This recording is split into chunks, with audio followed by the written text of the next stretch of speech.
All right, so again, my name is Dr. Bruce Fleming. I'm sure I met many of you at orientation. Thank you so much for coming and attending, sending in some awesome questions as well, and getting ready for the 11th edition of iCharleston for fall 2025. Pre-departure information is kind of the topic today, but we are going to do a little bit of gentle refreshing and such. We start with this slide because you just see some wonderful student pictures that they submitted over the years. I love the picture in the background, the kind of shadowed one. That's at QPR, Queen's Park Rangers. It's a big football club in England. We do a tour there every year with our London group. It's an iconic stadium and just a really good group of individuals that we partner up with. But I always like that picture, but also only because I'm a football fan. So I'm a little biased that way. So let's just really quickly talk about the requirements of the program, make sure we're on the same page. So we'll stop first requiring what you have to do to get here in January. Remember, it's that 2.4 GPA, 12 transferable credits, complete passport COC successfully. We're going to talk a little bit about passport COC. I didn't talk too much about that at orientation back in July. So we'll do a little more today to give you a background for it. Remember, 12 transferable credits. For us, a transferable credit is a C grade or higher.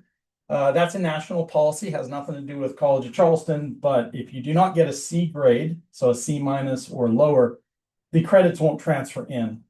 Students are going to start with 15 credits, 5 classes. They most often finish with 15 credits and most often finish with C's or better. But the line in the sand is that 2.4 GPA and 12 transferable credits. And that 2.4 GPA is the same GPA we use as a cutoff for transfer students submitting an application in future semesters. So really technically, College of Charleston, iCharleston students are a transfer students, how we see them in our system come January. So be a productive member of the iCharleston program while abroad. That's pretty straightforward. Be a good human, participate when you can, things of that nature. When they get to the College of Charleston, they will be beholden to our student honor policy, honor board policy. And so this is really kind of a lightweight way to kind of get them ready for that. So more interesting perhaps to parents is the scholarship piece. So as we talked about at orientation, when we built iCharleston 2014, we built it in 5-year increments. And so for the first 5 years, 2014 to 18 basically was like same location, same classes, same everything, get a base. And then the next 5 years up until 2024 was our kind of rethinking some of the coursework. We added in our English equivalency. We changed a site. We retired one in Western Canada and replaced it with Rome. And then when we celebrated 10 years last year, we decided not only to add Madrid in the future, but this iCharleston scholarship. And so students who finish up the fall 2025 with a 3.5 GPA or higher, or those 12 transferable credits and the 12 transferable credits will receive a $1,500 scholarship that will be paid out over 2 semesters, so $750 a semester, and that just gets attached to your bill for January 2026. We did it for the first time last year, and about 38% students received this scholarship, so about a third of the students last year. So last year we had about 80 students in the program, and it was somewhere in the neighborhood of about 31 or 32 students. This year we're at 109 students, so I'm assuming about 40 students will make this cutoff, hopefully more. Hopefully all of them will make it because it's not my money. Someone else pays for it. So, but that is the background of the scholarship requirement. And then that will be able to retain that semester to semester when you meet the traditional merit requirements, which is a 3.0 and 12 credits, or 3.0 and 24 credits over a year. And that's how that works. So you could keep it for the entire time the student is at C of C through graduation. All right, so departure information. This is the fun stuff and when we're going to get into it. So take your time to take a look at your location and copy down that phone number, please. That is critical. We do have a couple of rules as you're copying that down. So one check bag, one carry-on bag, one backpack. There's a lot of reasons for this. Your student is going to come back with a lot of stuff, I promise you. I've learned several things in this 10 years I've been doing this, and that's one thing. They tend to buy things. The other reason is there's not a lot of storage space in the residence halls. They are just like any other residence halls, they're small closets and such, so there's not a lot of room for big bags. And also, you can get everything you need when you get there. If for some reason you need a long sleeve sweater, or you need a hat, or you need shampoo, conditioner, all that stuff, you don't need to travel with big Costco size buckets of stuff. We need those students at that gate 2 hours before the flights depart. Normally, international flights tend to start boarding about 75 to 90 minutes in advance of flight time. It does take a little bit of time to get students, and well, not students, but all people on that flight, because they tend to be big planes. We're going to have our CFC staff at that gate waiting on them. So if you're going to go with London, it's going to be myself, my colleague Jimmy Foster, and my other colleague Cam Salibi. We will be at Newark waiting for the London students. Trish Priest, she's our Dean of Admissions. She'll be with the Rome students. Will Chase is our Director of Student Recruitment. He will be with Madrid. And then Rebecca Drury, who is our Senior Associate Director for Admissions, will be with the Dublin students. So keep those numbers in front of you. We will have an electronic copy, and we will know when you check in. We will get those pings. So the expectation is when we see a ping, a student's checked in, they've got to get through security. Within a certain time frame, we're probably going to see them at the gate. If there's some concerns, you get stuck in traffic or whatever, then text those numbers or give them a call. And those individuals will pick up and help out and try to kind of make sure that we can do as best we possibly can. From my experience in traveling internationally, flights don't get held. If they're leaving at 8 o'clock, they're leaving at 8 o'clock. It's a little different than the domestic flights when they got a little bit of wiggle room. They've got zero wiggle room when it comes to flying into international gates. So again, give yourself lots of time from that perspective. When we arrive, so my job, Jimmy Foster, Cam Salibi's job, as well as the other three, is to take those students on that plane, get them off the plane, get them through customs and immigration, and get their bags, and get them into the arrivals hall. Our site director staff will be at the airports with buses, plans, organized, everything with our partners. And once we get them through into the arrival halls and get them to our site directors, our jobs are done. And the site directors will take over. You will have 3, 4, 5 days of orientation, depending on the location. And during those orientation events, you are learning from the partners that you all were presented to. So James Cameron Cooper from London, Arturo Harke from Madrid, Carl from Dublin, Carl Dowling, and then Edgar Baralis from Rome. So those individuals who are here in July will be with the students during that orientation, and obviously with their other colleagues and such. But they're going to learn about the academic supports, the personal supports, the neighborhood experience, the local environment where they can get their food, where they can get their laundry done if necessary, where they can get to a pharmacy in case they need some things from that perspective. And then obviously just the kind of rules, regulations, and stuff associated with each location. All the orientation events are scheduled. They're mandatory. The students will get a schedule when they're there, and they will be pushed for 3-4 days. It'll just go. It'll be pretty busy, and I'm sure at some point your students will see and you will hear from them about how they're probably tired and a little worn out and stuff. But it's just keep going, and then school starts basically the next Monday from when they arrive. But it's pretty good. It's pretty straightforward, and all that information will be there. It's also on their website. You can ask your students for copies or directions of things of that nature. A lot of that stuff is provided via PDF and so on. So that'll be an orientation. Excuse me, Bruce, there are parents that are still trying to get into the waiting room. Thank you. I appreciate that.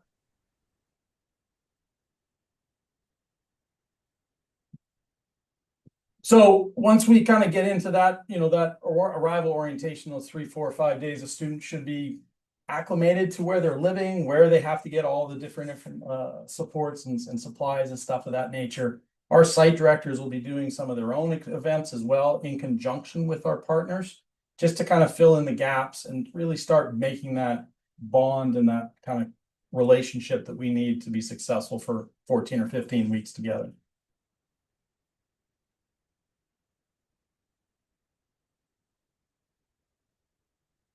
So emergency numbers, again, take your time to copy these down. Obviously, the PDF was sent out as well.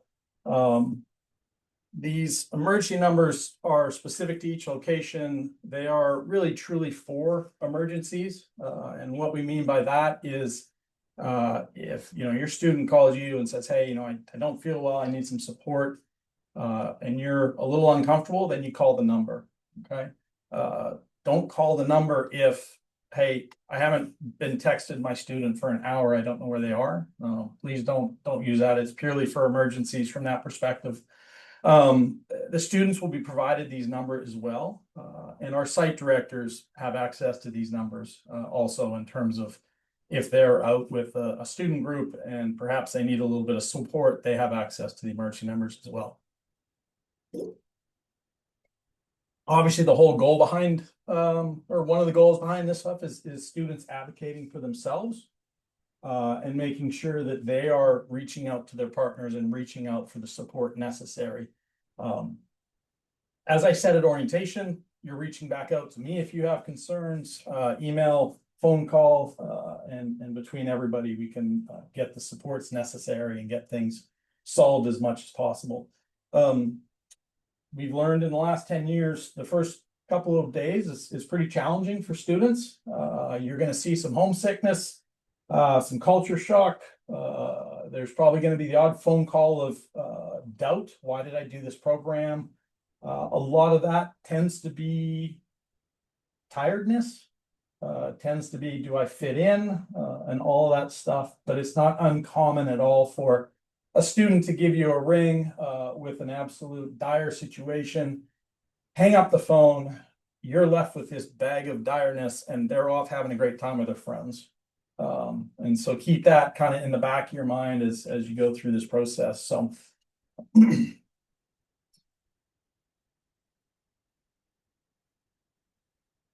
so here's what the next few months will look like. We've obviously got departures and on-site orientations. Classes all start either September 1st or like September 15th for Madrid and Dublin. Some of the programs have study tours. So Dublin will immediately go on a study tour to the west. I think it's like early October, late September. They do 3 days. That's attached to their Irish Life and Cultures class. Rome goes down to the Amalfi Coast. That's part of their experience, like October 10th, I think, for a few days.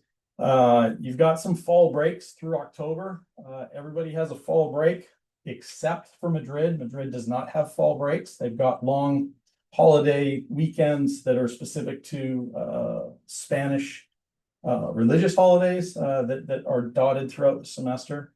And then we get into November, and we fairly quickly in November start to flip the switch and get them ready for College of Charleston. So our academic advisor, Dr. Church, who you all heard from in July, will be in Europe at a couple of the sites. We're doing Zooms. We have something called the first year experience, which is a required class you have to take at the College of Charleston, either in fall or spring. Obviously, they're going to take it in spring, so we've created an opportunity for our students to choose before every other student. These are topical, they're phenomenal classes. They're really outstanding faculty-led research, kind of developmental personal classes. They're really, really cool.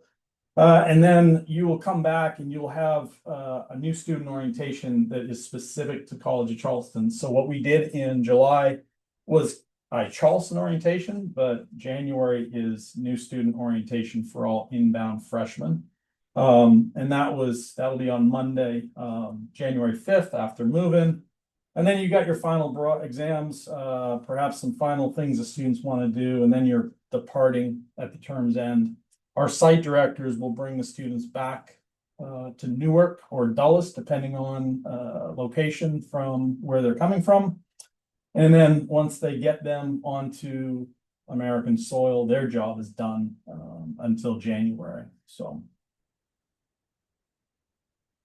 have a little bit of a break, and then January comes move in right after 12 p.m. Eastern time. That's when we start moving. That's a Sunday. You'll have some new student orientation events January 5th, and then we have first day of classes on January 7th. So it's a very quick turnaround in the springtime, as it always is for students coming back from the holidays. The 10-month site directors. So there were 7 site directors on our team. 3 of them are 5-month site directors. They started July 21st and are finished December 21st. The other 4 are returning, and they'll be here until May 8th. And so those 4 site directors, 1 from each location, will work with our students and help them with that transition from abroad to C of C. And we have a whole routine of kind of group meetings on a regular basis. We get through midterm grades. We talk about that. Dr. Bill Church, our academic advisor, is attached to them. He'll be at orientation with them, and then he will help them advising for fall of 2026 as well.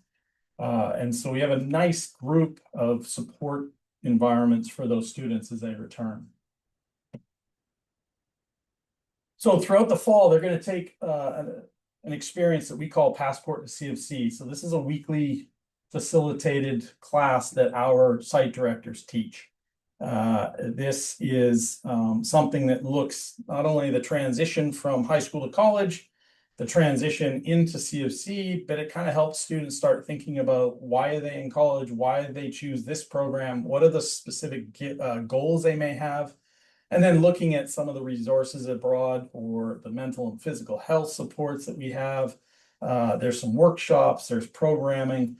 As I said at orientation, there's 4 or so programming sessions attached to this class, and that's when we take the students out. And so that Queen's Park Rangers tour is a great example in London. They use that 2.5-hour block. They go to the stadium, they do a tour, we pay for it all. You guys don't have to pay anything. And it just gives them an opportunity to do something they probably wouldn't do on their own. But also gives us a block of time that we can work with them and kind of, again, show them some sites on their location. Our partners at each location also have additional programs. Some of those are complimentary. Some of them may have a very small attached fee to them. So for example, Madrid has a couple of day trips to some really awesome towns about an hour outside of Madrid. Probably going to cost the students in the neighborhood of 50 to 60 euros for that supported trip. But that has nothing to do with us. That purely is Nebrija University. FIE in London has additional trips that are attached to it that you can have weekends away, or you can do theater trips or sports trips. There are trips in Dublin that are paid for by our partner, Big Pond. And then Rome also has a couple of different experiences, whether it's the long weekend down on the Amalfi Coast, that's part of the fee, or some different like cooking classes, or sports events, or theater events, or historic walks, things of that nature. So each Passport to CFC program has a specific lesson plan. We've got learning outcomes. We've got that warm up, that activity. We've got what we call an artifact, which is a part of that white College of Charleston book. So I'm talking about this thing right here that we handed the students at orientation check-in. So that white book has to go with the students to their European location. They will need this as part of their experience. We also have one-on-one meetings that are separate to the Passport to CFC class, but gives the students opportunities to meet with the site directors monthly. These are going to be one-on-one. We also can do it like as needed if necessary. If a student wants more support than once a week or once a month, they can definitely meet with site directors once a week, once every other week. They can ask for a meeting in a just a heartbeat saying, hey, I need some support. Can you meet tomorrow? Let's go grab a cup of coffee. We tend to move these into more group settings as the semester progresses. Part of that a little bit is just to help each other kind of have conversations among their smaller groups. We may do it by roommate situation. We may do it just purely by class, but we want those students to not only have the one-on-one experience, but also small group settings to have those conversations. So the white journal I just showed you, that is something that we call the artifact for something we created 5-6 years ago. I wanted the students to have something they could tangibly create, take home. I wanted them to have something that they're writing, putting pictures in, doing reflections, working through the time management document. But I wanted it because I wanted them 20 years from now to be able to show their friends or their children or whatever, what they did as an 18-year-old. So it's paired with Passport to CFC. We're going to use that journal a decent amount. And so again, you need to make sure that that's packed in their book bag. We tend to do a lot of reflection. We started this at orientation. We asked them what their goals were, what their bucket list was. Abe Saunders, who presented to the parents about goal setting, also did that same presentation to the students. And so we really started to work in on this kind of goal piece. The first day we have Passport to CFC, they write a letter to self and what do you want to do? What do you want out of this semester? And then we take copies of it and we hand it back to them in December, and they can kind of check through what did they do, what they didn't do, why did they do it, why didn't they do it, and that kind of stuff. So it's a bit of a full circle moment from that perspective, and it all goes in that artifact for them to bring home.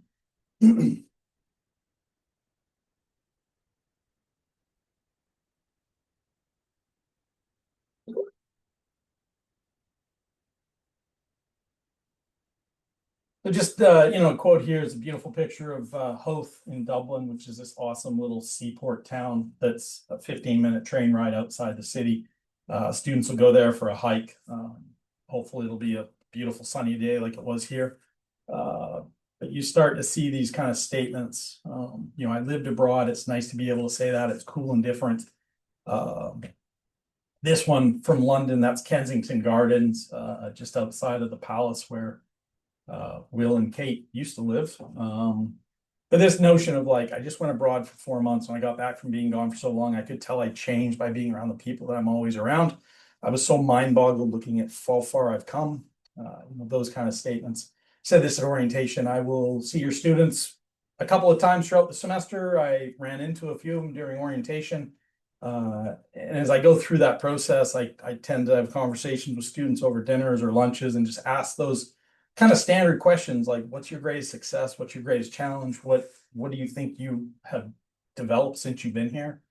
And you can see these changes just in that personality, and the site directors say the same thing. So we look forward to kind of the same situation this year in 2025 as students have this amazing experience, grow and develop and mature and start to really think about why they are in college, why they've selected this program, and where they think that this will take them in future years. So let me jump on the chat and see what we have to kind of go through.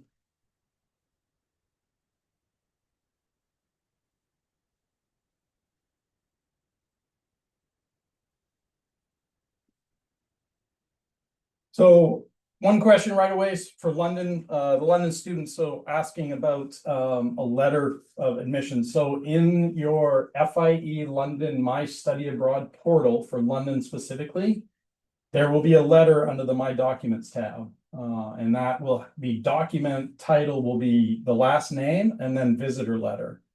That should be pretty findable. I'll give you a tip. I have 2 copies of every single letter sitting in my desk, just in the off chance that someone gets to the airport and didn't pack it. So the biggest important part for London is the electronic travel authorization, the ETA, which is that simple little process. You go to the government UK website and complete that. It attaches to your passport electronically. It literally takes all of 5 minutes, and within 24 or 48 hours, you get an email confirming it's on your passport. So that is very, very simple. It lasts for 2 years and it's like $15. Straightforward. So I'm sure James talked about that in his presentation.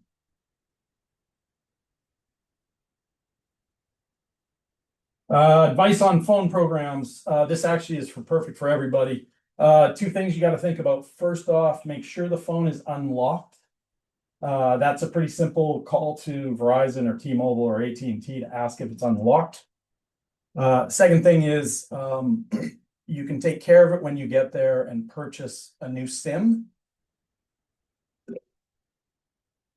The newer phones, like the 14 iPhone, which most people tend to have iPhones, have these eSIMs, which is very simple to change out when you tap the screen. It's a lot cheaper for you all to get a phone plan in Europe. So you may pay 20 to 30 bucks for kind of all data, all email with a new SIM, and they'll get a formal number in Italy or Spain or England or Ireland. That's a lot cheaper. You can, if you really truly want to, do an international plan with Verizon or AT&T. If you have T-Mobile, I have T-Mobile and it works across the world for my plan. My understanding is that international plans is like 10 bucks a day every time you turn your phone on. So if you do the math, it's going to cost you a massive amount of money. So our site directors and our colleagues in orientation will take students to different phone options and take care of it and help them get it set up. For the first day or two, they will probably just have to work off of Wi-Fi and just be able to take, FaceTime or text you. So just keep that in the back of their mind. School supplies, you can get everything there. You don't really need too much. Most of it's going to be somewhat supplied to you in terms of like reading, PDFs, things of that nature. I would send the basics. So make sure you got a pencil and pen case. Make sure you got obviously the notebook. But outside of that, you can get everything you need there. So towel, sheets, blankets, no, everything is provided when you get to the residence halls. If you need a second set, you can easily buy it there. So for example, in London, that's a terrible example because London, they literally send out new sheets every week and take your old ones and wash them for you.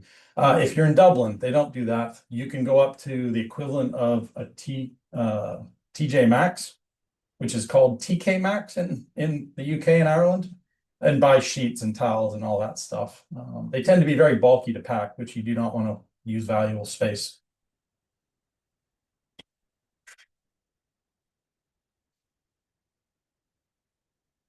Student signing up with the State Department. Yeah, it's a really good idea. That just helps with any kind of alerts, things of that nature. That's called the STEP program, STEP. You can definitely do that.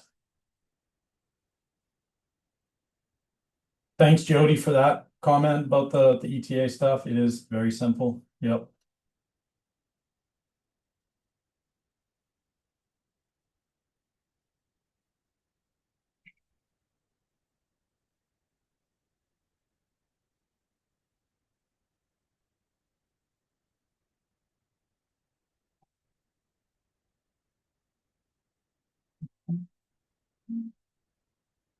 In terms of paperwork you need, so we'll start west to east. So in Dublin, they will do their immigration appointment when they get there. That is an additional fee. Rebecca Drury has admissions letters on her. There is nothing Dublin can print off or get from the admissions letter piece. That is going to be with Rebecca.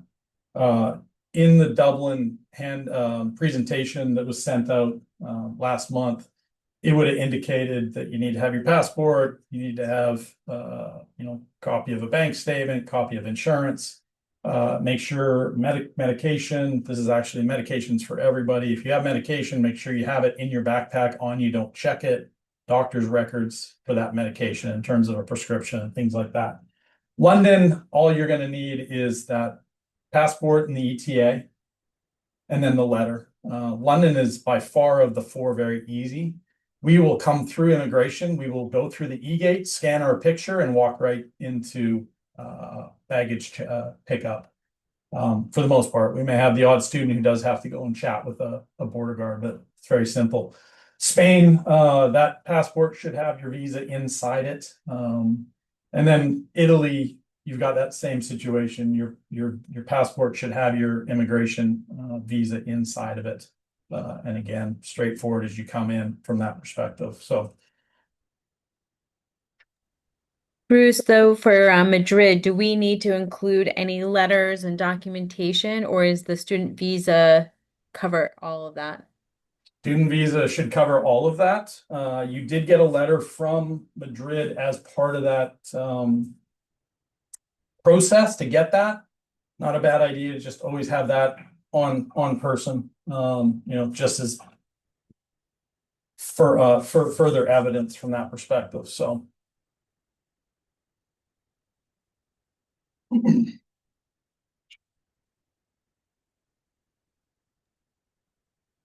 And I'll go one more time. Sorry, being selfish here. For Madrid, outside of the student visa, there's nothing else to bring, and or to register for, because they have their insurance, they have all the things in yeah, order to they get got the the visa visa. and everything. Yep, yep. So, And, okay. yeah, 100%. So meds should be in your backpack or your carry-on stuff. Don't ever check that out. Just obviously for the reason, what if that bag gets lost from that perspective, but make sure it's on you at all times. So Bruce, can you hear yep. me? Yes, ma'am. Can you talk about for Rome the permit to stay that you have to, like I thought that we had to pay $200 and then there's something our child had to do once they got to Rome. They have to have paperwork with them. Yes, it's called the stay. So they will bring those authorities onto campus because there's probably about 250 or so, 300 American students at the university that are on either a semester or an annual visa. And so the students will have to do that. There'll be very clear instructions as to how to do it. The site directors will help them as well because the site directors also have to do the same process. And so they will come to campus. Those permit to stay people will be on campus on a certain day, and they just show up with their passport and their student letter, pay the fee, which somewhere in the neighborhood of I think it's like 70 or 80 euros, kind of thing. And then it's all taken care of by our American University of Rome colleagues. So pretty straightforward as long as everybody follows their directions. So, But there's something we have to do prior to that, correct? No, just the visa is in the document in the passport, the Italian visa.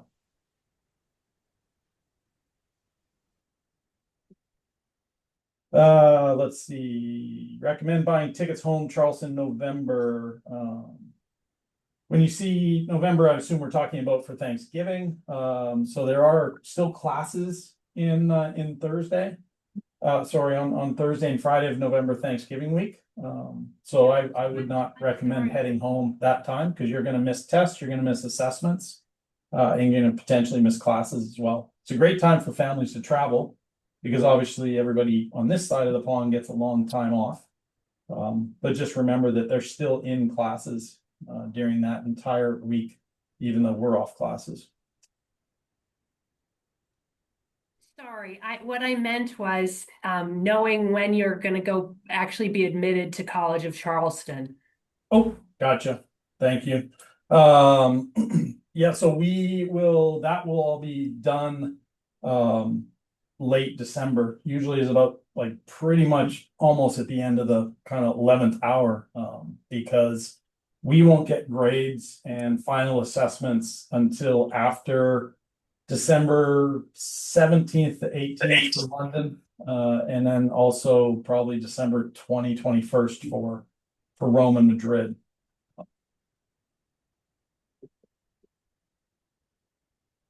I just want to make a comment about the Rome visa process. Edgar had sent us and maybe you covered this, I apologize.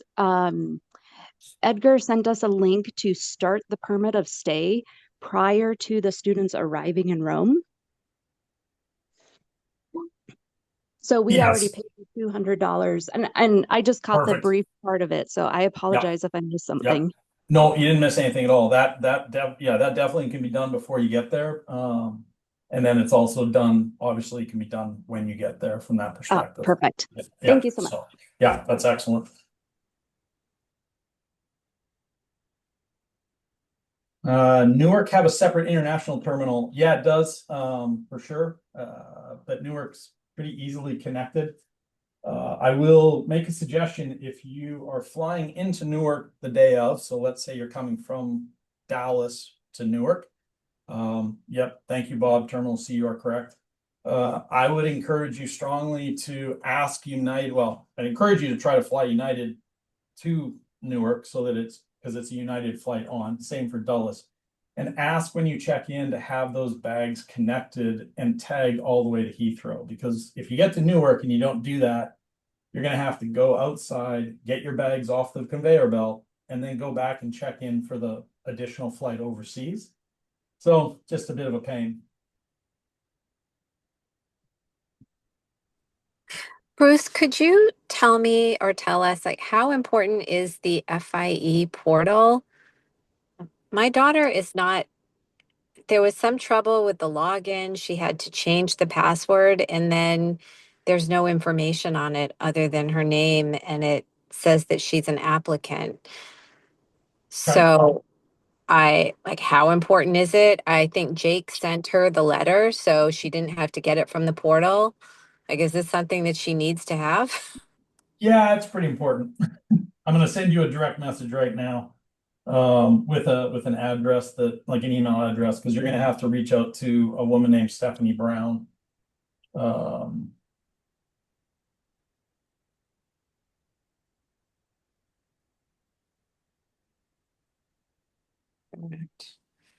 Stephanie Brown, how would I find her? I'm sending you the information right now via chat. I just There you spoke with go. Should Stephanie have this it. morning. Yeah. Yeah, so Stephanie is our direct contact for the admissions and everything at FIE London. Nice thing about Stephanie is she actually was my former associate director here, for iCharleston, plus she was a site director and she's a College of Charleston graduate, so she gets everything. She was incredibly helpful. Yeah, I spoke yeah. to her this morning, so anyone who reaches out to her, she will be very helpful. Could someone give me Glad could I have her phone number as well, if there's a phone number? there is no phone number, but I will put in the chat, FIE London, sbrown at fie.org.uk. So shoot her a note and then she can come and tidy that up. So Hey, Fritz. Do you know that? Thank you. okay. So how we doing? How's the temperature of the room right now? We feeling good about this? Yeah, sorry, before anyone answers that, I just have one quick question. Again, sorry. Is the FIE required for all the different programs, or is it just specific to the UK? It is FIE London and FIE Madrid. That is our partner in those two. Okay. So Rome is separate and Dublin are separate. Okay. And when they were all there in July, that part of their orientation was getting set up to that, correct? They were, yeah. Okay. So, well, there's a couple of things.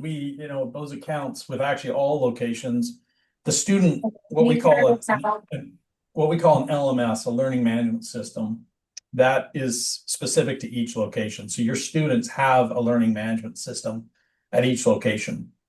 When you get to the College of Charleston, you will use our learning management system. So your students will hear terms like Oaks Classroom, things of that nature. We'll start to use that in our program and our passport at CFC.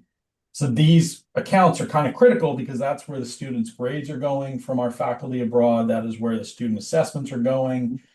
Any kind of information that they need in terms of like a classroom change or update on the university and such. So just kind of keep that in the back of your mind is when your student gets started, those learning management systems, you can ask them to share your screen, just like we're doing right now on Zoom. Do a FaceTime and say, hey, share your screen and show me your grades. And they can do it for you right then and there. So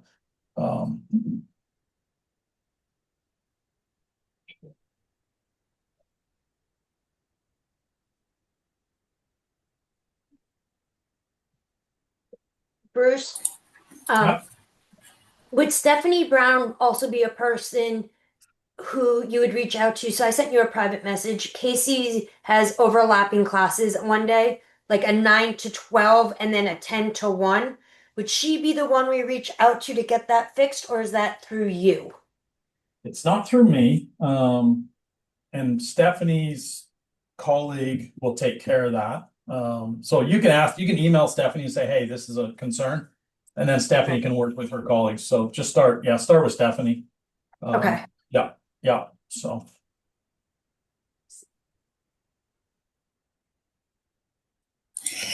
Bruce, the Yeah. classes that they got assigned in stone, or if they want to request a different elective, can they get it?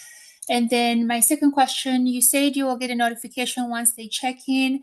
For the students that have connecting flights from other cities, will you also get the same notification? So let's say like once my kid checks in Dallas, will you get that notification? Because she's set to go from Dallas to Newark and then on the same ticket. That is a really good question. My travel agency always tells me when they've checked in at the main departing airport in Newark or Dulles. So most likely, if they're connected tickets, I'm going to go out on a limb and say I'll probably get a message, because there would be no reason for her to check in when she gets in Newark because she's checked all the way through. So I see a lot of questions about class schedules. So there's probably two answers to this. London's schedules are out. They're in their my study abroad account. I think Dublin is still being worked on, and I assume that the Madrid folks are probably out as well.